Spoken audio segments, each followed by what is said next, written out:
Welcome to the Conquer Your Mountains Week 16 podcast titled 480 Minutes, Seizing the Day. If you are following the Conquer Your Mountains reading plan, you are in week 16, that is the name, Esther, Overcome My Impatience. My name is Amanda and I am the senior editor at Luca, the faith and inspiration imprint of Penguin Random House, South Africa. And I am Mandla the author of an inspirational book called Conquer Your Mountains, as well as a science fiction book called The Fallen Angel. So the book's reading plan is about overcoming patience, but the podcast title is about 480 minutes. What's the meaning of this? It's easy, Amanda. 8 times 60 equals 480. That sounds like a calculation. What are you calculating? So on average, we have an 8-hour day to be productive and to do the things that provide us a livelihood. So that's our workday. And it works out to 480 minutes if you've ever worked it out from that angle. I have not. Thank you for this. I thought of doing the seconds, but the number was too big, so stick with minutes. And I'm not counting tea breaks and your commute to work. So whether you are a farmer, teacher, healthcare worker, or a consultant, every minute that passes by during the workday is an opportunity. And what you do with each of those 480 minutes matters. If you're a farmer, for example, it could be a crop that you planted. If you're a teacher, it could be a lasting impression you made on a student. If you're a healthcare worker, it could be a life saved. And if you're a consultant, okay, I don't know what consultants do, but I used to be one. Maybe you're advising the farmer, teacher, or the healthcare worker how to do their jobs better. So what can we all do with these 480 minutes? So these 480 minutes refill every day. If you think of an hourglass that you turn over, every day we get a new opportunity to do something with them until the end of our lives. And there'll be one day when we can get no new hourglass refills. So we can waste those minutes and they'll be washed away in the sands of time, never to bear fruit. Or we can use each day as a building block to something great. Do you talk about this in your book, Conquer Your Mountains, at all? Yes. So page 58 says, timing is everything.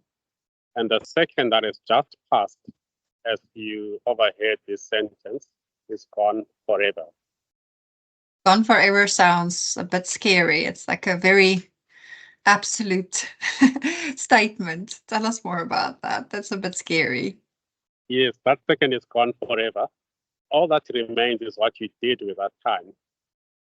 In our example, we have used the last few seconds to record a podcast. So that's not gone forever. What remains could be a building block for someone listening to this podcast. So page 58 continues and says, there could be something special about this particular day and time within your life. And is it possible that a divine combination of factors is starting a mighty work for you right now?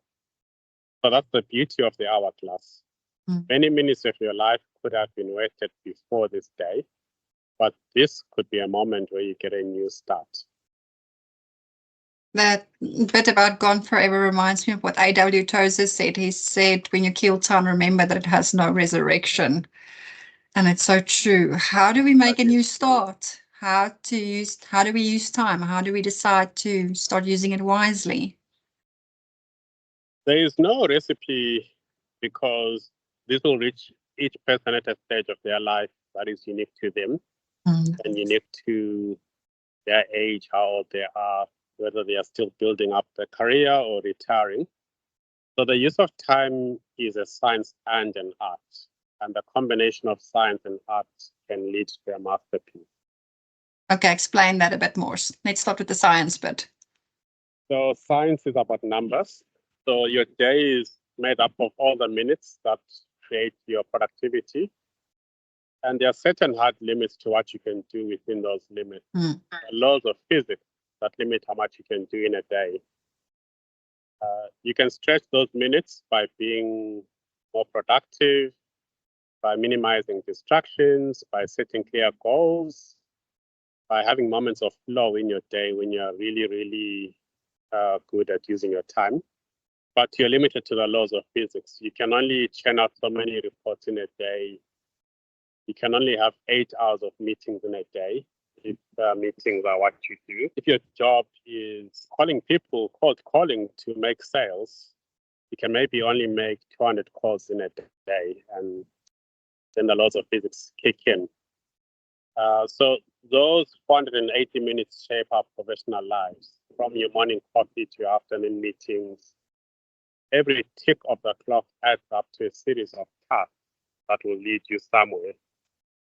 And some things you can't rush, like if you're doing a 4-year degree, those minutes are defined, you can't accelerate them. But what you do within those minutes is the difference between passing barely or passing with flying colors. Absolutely. So the science bit is the bit about physical limitations and what's physically possible within 480 minutes. And the art bit, how do you explain that? So this is where it gets more exciting. So art is about creativity. It's about making things come to life that didn't exist a second ago. And this is where you can repaint the whole scene of your life. You can be artistic when you create a new way of doing what you do. So for example, I've learned how to use Microsoft Copilot.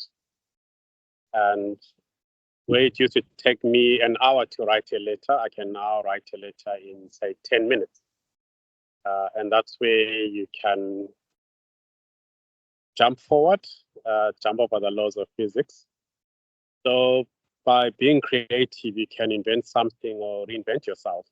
In a day, for example, you can run 100 kilometers if you are really fit.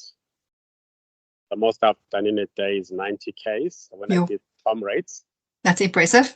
But you can invent a plane and you can suddenly fly 20,000 kilometers in a day. And that's the art of being creative about how you use your time.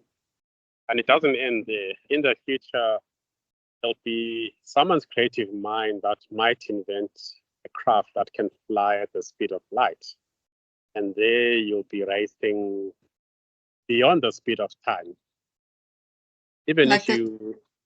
Yes. So it makes you think about that really fast jet in your book, In the Fallen Angel. Yes, the Fallen Angel has science fiction creations like that can fly at 10% of the speed of light. Futuristic aircraft, something we could all use today. We can all use new inventions. So definitely the creative bit is a lot about also employing resources that you have available, like you use the Microsoft Pilot and things like that. That makes a lot of sense. Yes, using the same resources that you've always had, but using them in a different way. So that's where you are an artist rather than a scientist. A scientist counts the hours, an artist fills the hours. And I think you need both in how you use your time. I love that. So if we combine the art and the science and in how we use our time, what do we get then? We get a masterpiece, a work of art.